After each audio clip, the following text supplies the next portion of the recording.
In 1967, Jimi Hendrix would give a legendary performance at the Monterey Pop Festival, headlining along with Janis Joplin, The Who, and the Grateful Dead.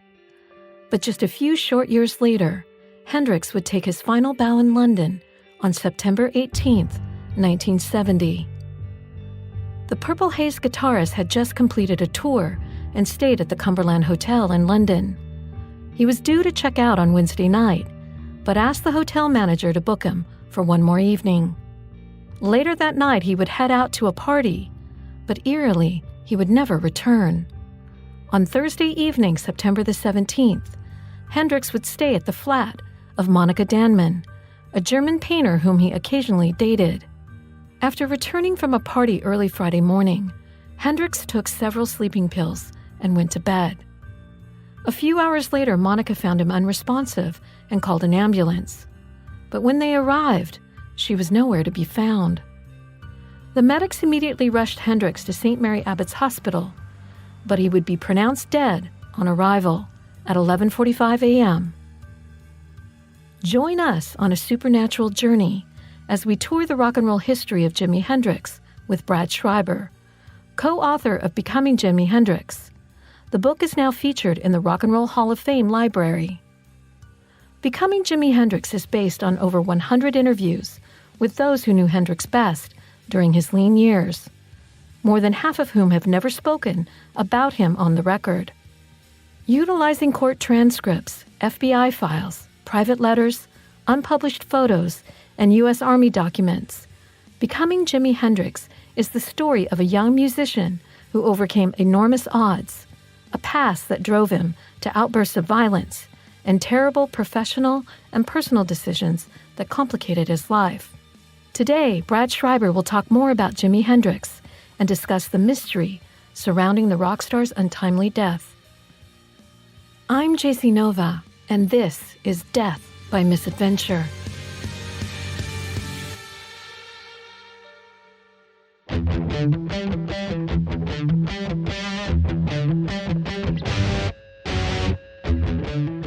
Brad, I'd like to welcome you to Death by Misadventure. It's an honor to have you on the podcast show today. I would love to know more about some of your work as a journalist and some of your favorite books that you've written. Thank you so much, JC. It's really a pleasure to talk with you, especially about Jimmy, who I feel a spiritual connection to. And I think forensically it can be proven that he was killed and he did not overdose. So I appreciate the opportunity to make that clear. Anyway, I've written for all media, including TV. I created a TV series on my book, Death in Paradise, which is the only authorized history of the L.A. Coroner's Office about famous deaths of celebrities in L.A. history. In addition to that book, of course, I, with the Hendrix historian Steve Roby, wrote the book on Jimmy, Becoming Jimi Hendrix, and it was his early years that we covered. Also, I have a real fondness for the last book that I've done. There are about 12 or 13 books, but the last one was called Music is Power, and it's a 100-year history of socio-political music, mostly in England and the United States, from the Union songs to Dylan and Baez and Phil Oakes, all the way through country music and Green Day's American Idiot and all kinds of different genres of music in the last 100 years. Can you tell me a little bit about Jimi Hendrix's life growing up? What did you learn when you were doing research for the book? Actually, Jimmy had a Dickensian, horrifying life. Seattle, ironically, was in the 40s one of the most ethnically mixed cities in the United States. But Jimmy's parents had split. His father was a laborer who had not even graduated high school. Jimmy and his little brother Leon sometimes walked from house to house in their neighborhood, scrounging for food. Electricity sometimes was not on in their home. It was an incredibly difficult life. And Jimmy became a gypsy. You know, he obviously had the group band of gypsies, but really he was a gypsy. It really impacted him because his mother, Lucille, died at 33. And it's very possible that she was brutalized, even though she had alcoholic problems. It's very possible that her spleen ruptured because she was beaten by a man. So Jimmy saw her in the hospital shortly before she died one time. The separation, the poverty, brothers and sisters who were given up to foster care, it was an incredibly horrifying childhood. And the fact that Jimmy overcame it, got away from Seattle, and became famous is really quite a miracle. When did Jimmy first become interested in music? Very early on, his father Al gave him a busted ukulele with one string, and he couldn't play it, but he was so enamored of the idea of playing music that he actually brought a broom to Horace Mann Elementary School in Seattle, and he would hum and pretend he was playing. And then finally, a friend of ours came over with the guitar, and Jimmy was plucking it away.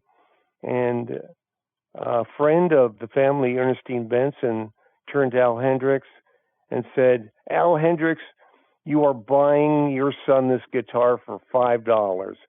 The man had offered it, and Al pled poverty, and Ernestine insisted, and everything changed because Jimmy night and day played the guitar, even slept with it as a young boy.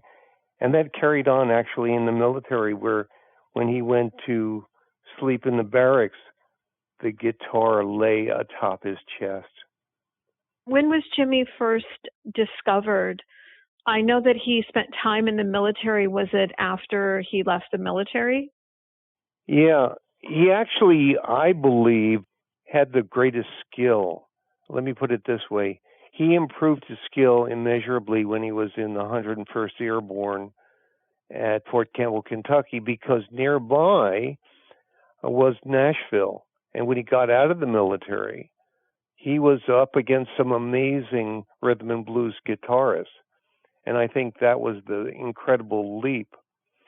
But he was discovered, ironically, by one of the two women who were most important in his life. Linda Keith was a 20-year-old English model who was the girlfriend of Keith Richards of the Rolling Stones. And when she saw Jimmy play at the Cafe Y in Greenwich Village in 1966, she was amazed. She did two things that changed Jimmy.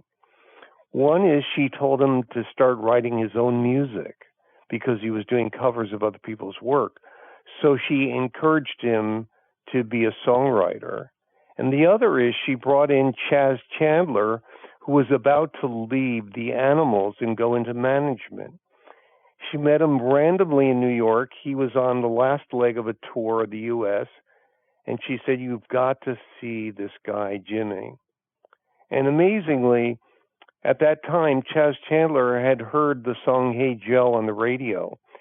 And he thought, when I go into management, I want to do a different version of Hey Joe.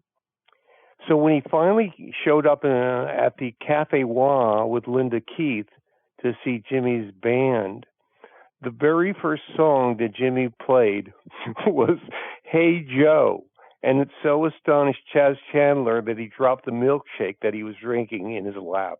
And he walked up to Jimmy and said, "I have got to manage you. And I think that England is going to get your music." And shortly thereafter, they made a deal. And this is when Chaz Chandler brought in from the Animals Mike Jeffrey to co-manage the band. So in the beginning, when they started working together, did they have a good business relationship, or were there red flags? Actually, Chaz and Jimmy got along really well, but the idea was that Chaz was going to be in charge of production of music and artistic decisions, and Mike Jeffrey was going to be handling finances. Well, here's what Jimmy actually found out later about Mike Jeffrey. He had been a member of the MI5, which was the British Secret Intelligence System. According to James Tappy Wright, who was a roadie and worked very closely with Jeffrey. Jeffrey told him that he had been an assassin for the MI5. Mike Jeffrey spoke Russian. He had a separate book for accounting. He had an offshore account in the Bahamas.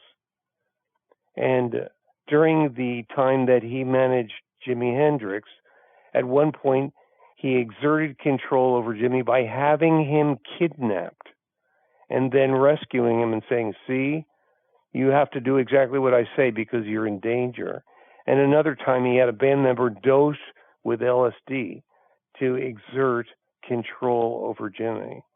So by the end of his career, Jimmy was terrified of Mike Jeffrey and was talking to people at the Isle of Wight about, I need an attorney. I've got to get away from Mike Jeffrey. Why didn't the record label step in to try to help him? What do you feel like was going on with artist rights during that time period? They did, and at his apex, Jimmy was the highest paid guy in rock and roll. He was getting $100,000 a night in 1967, $68.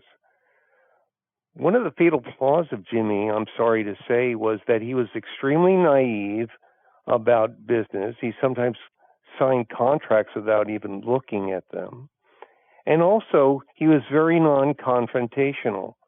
He had come from, as I said, a Seattle upbringing where you didn't know how you were going to survive from day to day, and he did not want to push people. But had he, for example, hired an attorney to negotiate with Mike Jeffrey about the separation from their contract, it's very likely that he still would be alive today.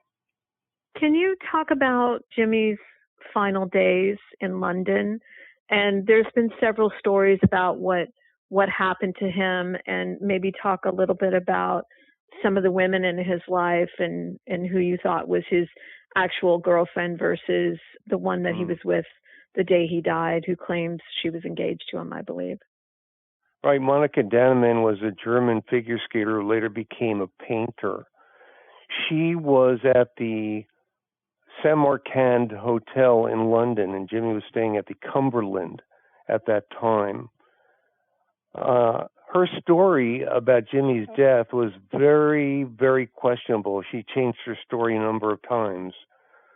2 nights before the September 18th discovery of his body at the Samarkand, Jimmy had gone to see friends like Eric Burden and others at Ronnie Scott's club in London. He was a mess. He was exhausted. He was drunk. He was on drugs, and he couldn't even perform. So he came back the next night and did a couple of songs. But one of the people I interviewed, JC, for becoming Jimi Hendrix was Richie Havens. Richie Havens had seen Jimmy at the Isle of Wight, and Jimmy said, I need to find an attorney to get me away from Mike Jeffrey. He was actually ducking Mike Jeffrey's calls and was trying to get away from him.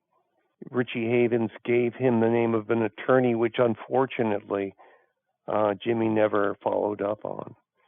So back to Dannemann and the Samarkand Hotel, she was not even present when the paramedics arrived after she had called and said, he's not breathing.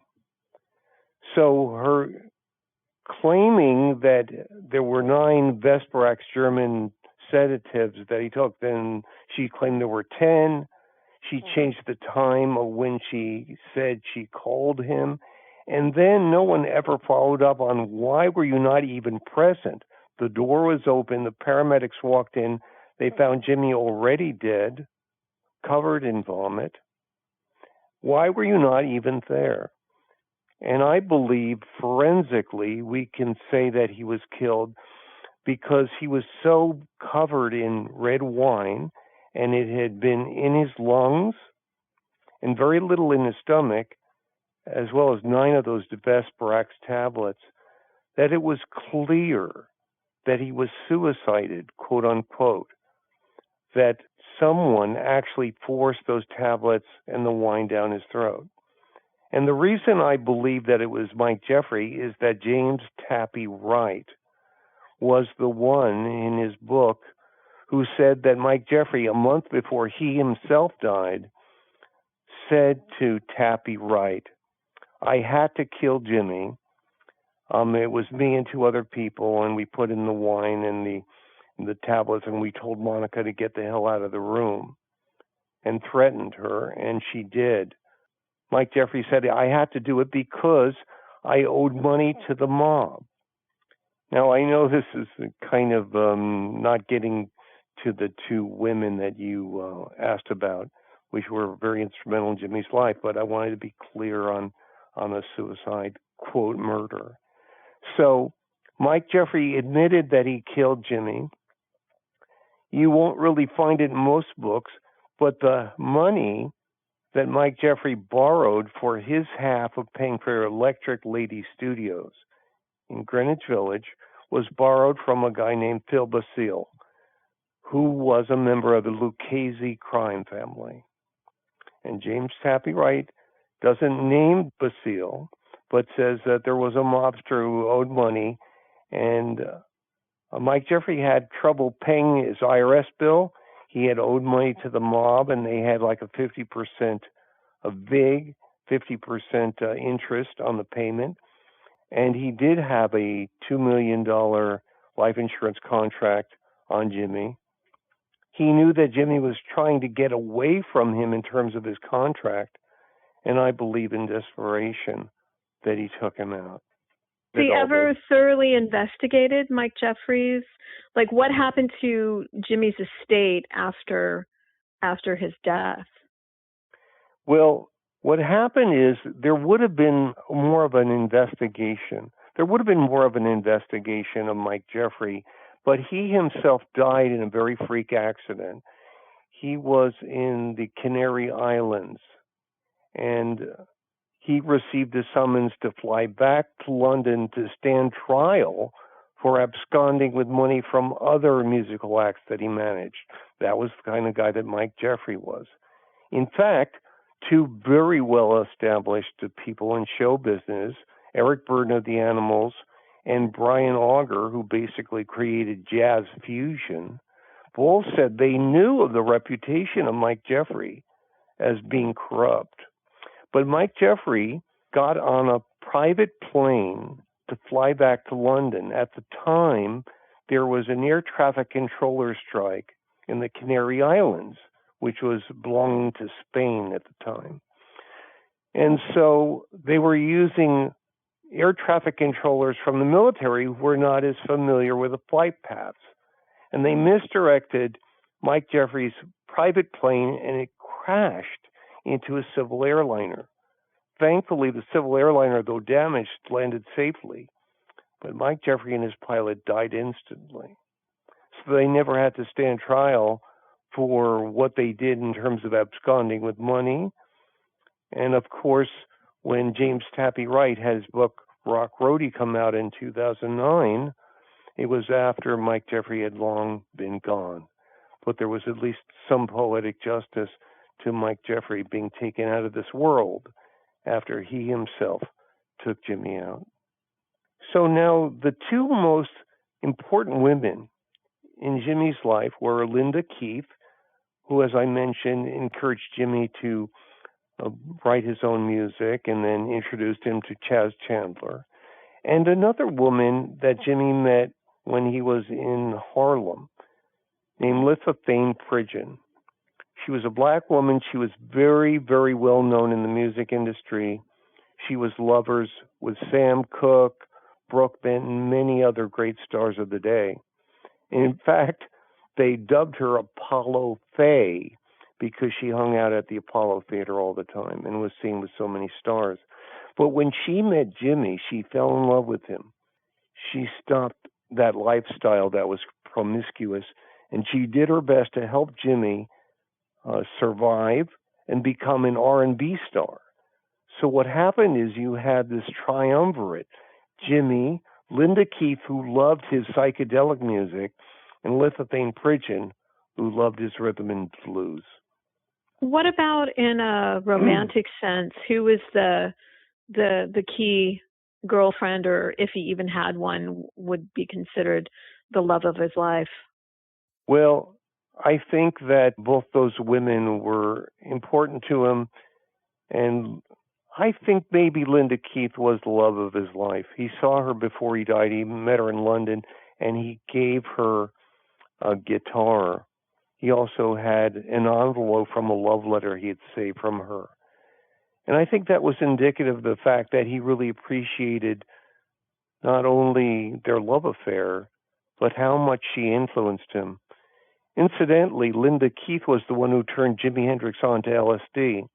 And that is no small incident, because as soon as Jimmy started taking LSD, he became more creative and he wrote some of the great songs that were on Are You Experienced? It really opened up something creatively in him. So Linda was responsible for helping him write his own songs, turning him on to LSD, which made him more creative, and then introducing him to Chas Chandler, who basically brought him, unfortunately, to Mike Jeffrey, but also brought him to prominence in the UK.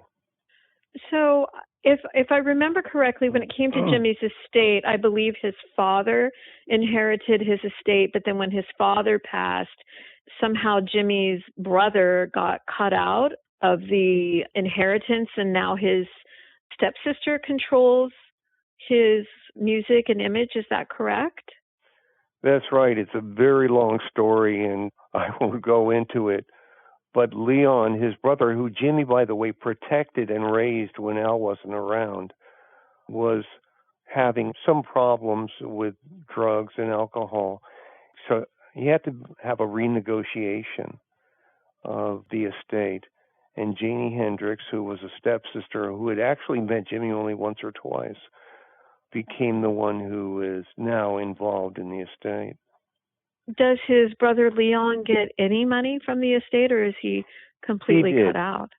No, he did. He did get payments from the estate, and I got an amazing amount of information about Jimmy from Leon, who also lives here in Los Angeles, where I live. He's an amazing artist, visual artist, as well as a guy who plays guitar. Jimmy used to take a pencil and strap it to Leon's hand when he was very young and encourage him to draw. And Leon eventually became a wonderful artist. And I actually possess an amazing silk screen T-shirt that Leon made of Jimmy. Wow, that sounds amazing. I know that obviously Jimi Hendrix lives forever in our minds and hearts, and because of his music and who he was. But for many, his death will always remain a mystery. What do you say to that? Well, I wrote a book called Death in Paradise about the LA coroner's office. And whenever I covered those cases, there were some that were circumstantial, but the ones that I really concentrated on were ones that were forensic based. Forensics will tell you medically what happened. Circumstantial evidence can point to what may have happened. So John Bannister, the surgeon that was attending when Jimmy was brought into St. Mary Abbott's Hospital in London, confirmed that he had these tablets and this wine shoved down his gullet. There was very little of it in his bloodstream, and it was filling his lungs. So that alone forensically tells you what you need to know. And then Mike Jeffrey's admission of guilt through Tappy Wright. Circumstantial evidence, he had borrowed money from the mob and he was being leaned on. He couldn't pay his debts. Jimmy was going to break his contract. All those things, I think, really proved that Jimmy was taken out. And it really is beyond a conspiracy theory. He was not an intravenous drug user. He probably was relying too much on alcohol and methamphetamine and maybe some marijuana, and he was not sleeping very well, and he was scared to death, literally. But he was not a drug addict per se, and in no way do I believe that it was an accidental overdose or suicide. And what do you think about certain artists there is always, it doesn't matter if it's, the 60s, 70s, 80s, 90s, there are always certain artists that leave the world too soon. And do you think that it's coincidence, it's predestined? Do you have any, or is it just, things happen? I'm just curious, like, do you buy into any of the conspiracy theories? Well, interestingly, there is an unusual streak to Jimmy mystically. He had a premonition, although he didn't know how, that he was going to die before he was 28, which was true. He also had a code name when he would book into hotels. He'd call himself Jinx, J. Hendrix. That was a private joke between him and certain people, including Linda Keith. But he also felt that he was jinxed, that his life was really hard. And even though he climbed the pinnacle of success, he was a man that was incredibly sensitive, and he was prone to depression. And you see it in his work. Songs like I Don't Live Today, a manic depression. You see a man who is haunted by his past. But at the same time, I want to emphasize that we are lucky that Jimi Hendrix, ironically, could not notate music, because what happened was he would create ideas by going into the studio. He didn't notate them and then record them. He would do things that he would work out and abandon and change. And because he didn't notate, he spent more time in the studio than most musicians did in that day. And because of that, we have lots of wonderful recordings and alternate tracks of Jimmy's work. And by the way, when people say so-and-so is a genius, that's bandied about very, very easily. But Jimi Hendrix was a genius. Remember that he could take a left-handed string guitar and flip it over and play it, even without changing the strings. If he heard a phrase of music, he could repeat it instantly. He knew every kind of music there was. He studied with Dick Dale, the king of the surf guitar. He and Billy Cox were listening to classical music when he was in the 101st Airborne. He could master any kind of music.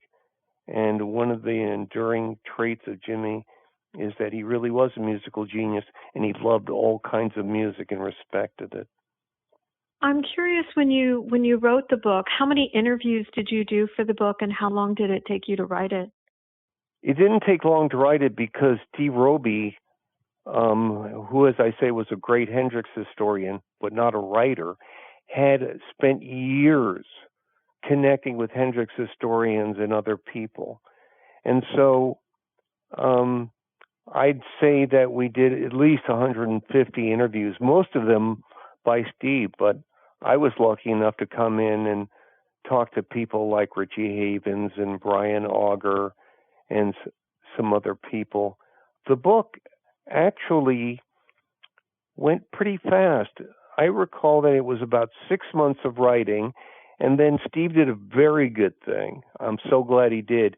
He went to like 4 or 5 of the major Hendrix scholars in the world, both in the U.S. and in Europe, who he knew personally. And he said, here's the book that Brad and I wrote.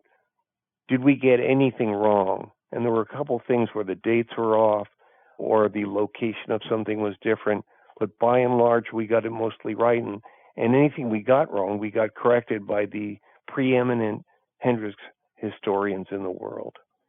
And the thing about Jimmy is once you read about him and know about him and talk to people who knew him, you understand what an incredible person he was, as well as an amazing musician. He was extremely kind, almost to the point of naivete, very generous, an incredibly decent person. And part of my spiritual connection to Jimmy is telling people he did not take himself out. He was taken out. But thankfully, we have so much music from him to look forward to in future releases, as well as alternate takes that pop up now and then. That's amazing. Another question I wanted to ask you, when you were writing the book, did you ever feel his energy or presence just kind of there with you, pushing you forward as you guys wrote the book? Yes. I want to tell you that one of the times I was interviewing Leon Hendrix in a section called Silver Lake here in Los Angeles, he had this chuckle, and I got a chill because he laughed in a way that I've seen Jimi Hendrix laugh. He had a sense of humor that reminded me of Jimmy.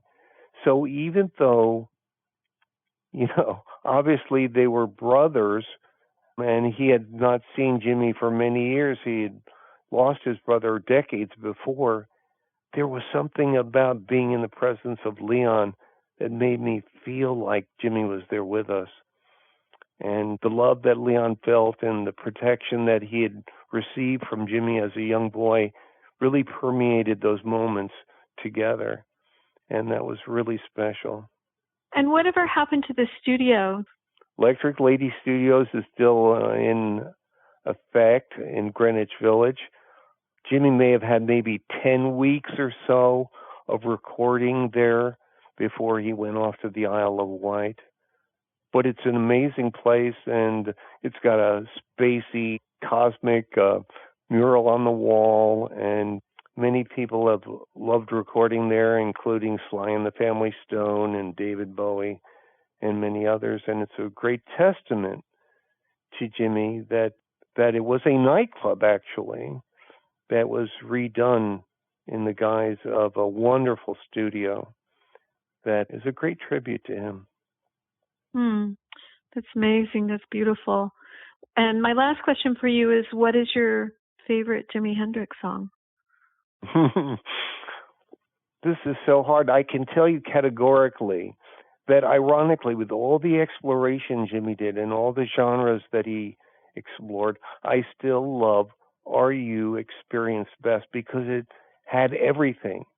It had propulsive rhythm and blues. It had the spacey psychedelia of Are You Experienced, It had rockers, straight-ahead rockers like Fire. And there is an alternate version of Are You Experienced on West Coast Seattle Boy, that compilation, that is phenomenal. And so I wouldn't pick one song, but I would definitely say that there was something very special about Are You Experienced. And also Chas Chandler and Jimmy, they were really a great pair together. Inevitably, Jimmy started getting his own ideas. There were too many hangers-on. Chas was losing control in a good way of Jimmy. You would think it's a bad way, but a producer needs to control an artist's impulses and say, okay, that's really good, but, this is too long a song, or that's not the best song. And there was a real give and take of the songs that wound up on Are You Experienced that were, in my opinion, Jimmy and Chas Chandler at their apex together. Oh, that's great. Well, thank you so much for the interview, Brad. It's been amazing. Yeah, and thanks. I definitely want to check out some of your other books.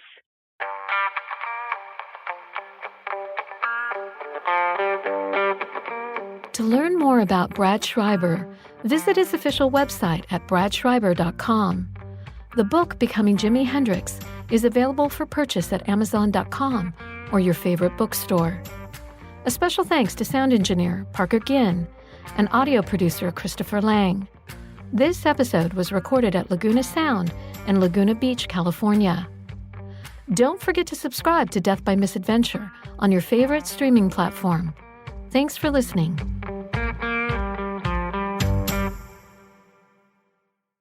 Horizon Block Party is on. It's a free front row ticket to amazing VR experiences all summer long. Only in Horizon Worlds on MetaQuest 2. Post Malone kicks things off with a special VR performance of 12 Karat Toothache, followed by more of your favorite music, comedy, and sports. Strap on your MetaQuest 2. Download the free Horizon Worlds app and join the party. Follow us on Instagram at Horizon Worlds to learn more. You made it. Here, finally. Checked out of office to check into the sweet views of That place you've always wanted to go. You know the one. It's nice. Even the kids like it. This place is so cool. And they never like it. Mom, can we go to the pool? Look at that. Not even asking for the Wi-Fi. When you're with Amex, it's not if it's going to happen, but when. American Express. Don't live life without it.